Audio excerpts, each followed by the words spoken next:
Right, okay, so had a good look at what I'm doing, taking a step back, and I definitely think to the left here the saturation is too strong and it's throwing some other areas out of whack.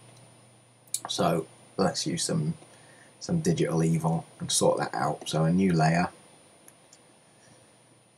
blend mode, we want saturation, zoom in a bit, you want to make sure we're on a low saturation, like just a grey. I'll go all out. The lowest saturation you can get, just grey. There's no colour in this brush at all. Paint it on, and it's taking out all the colour information from what's underneath. And as I add more, the more saturation I add to the brush, see if I go full saturation, it'll up the underlying colour saturation.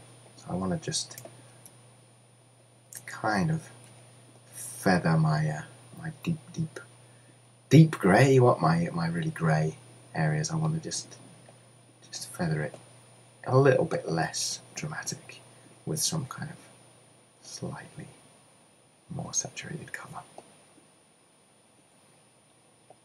Now I'm going to switch to airbrush just to really make sure I don't want anything too jagged.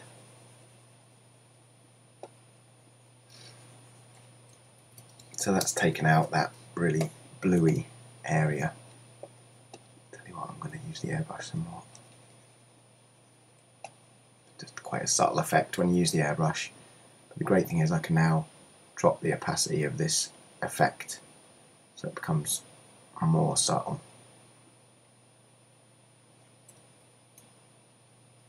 With it off and with it on. Yeah, that's sitting. I don't know if this is coming across. That's sitting better in space. I zoom full screen. That's with it off. That's the biggest area of the area of highest saturation at the moment. With it on, just takes it down to a similar colour to over on the right hand side. I'm happy with that for now.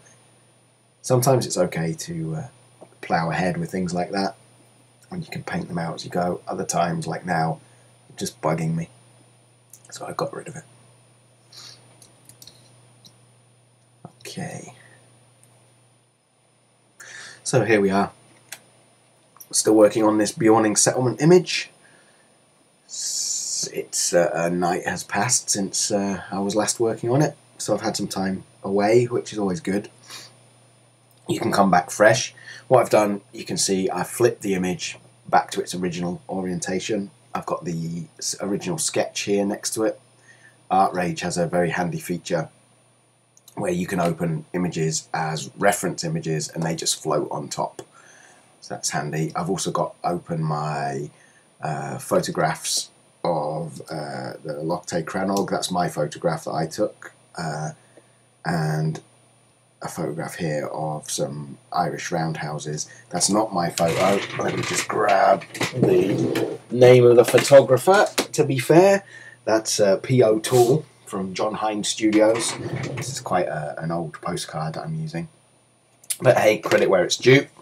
Certainly not, well, as you can see, I'm not copying anything directly from that, but it's just giving me a bit of visual information about roundhouses. I'm mostly interested in the roofs here. I like the shapes and I like the colours. I'm still in a quandary about the colours.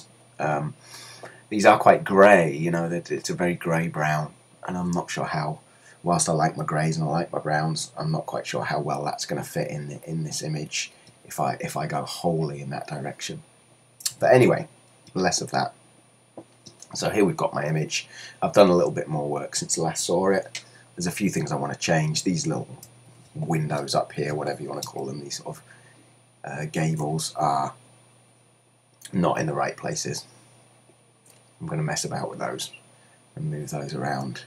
The basic form, now I've flipped it back the other way, of the roundhouse, I'm not quite buying it. It's tilted over. It's not quite as symmetrical as it needs to be to read correctly. I think there's some, you can see in the sketch, what I'm trying to do is have the roundhouse itself, hang on a second, let me just pull it up, kind of within a sort of bank, so it's almost set into the earth, so the roof almost meets the earth. However, I'm not getting the form of that quite right. So I need to think a little bit more about that. I'm not feeling the circular base of this building, so we just keep working. I mean, that's quite a common thing to happen.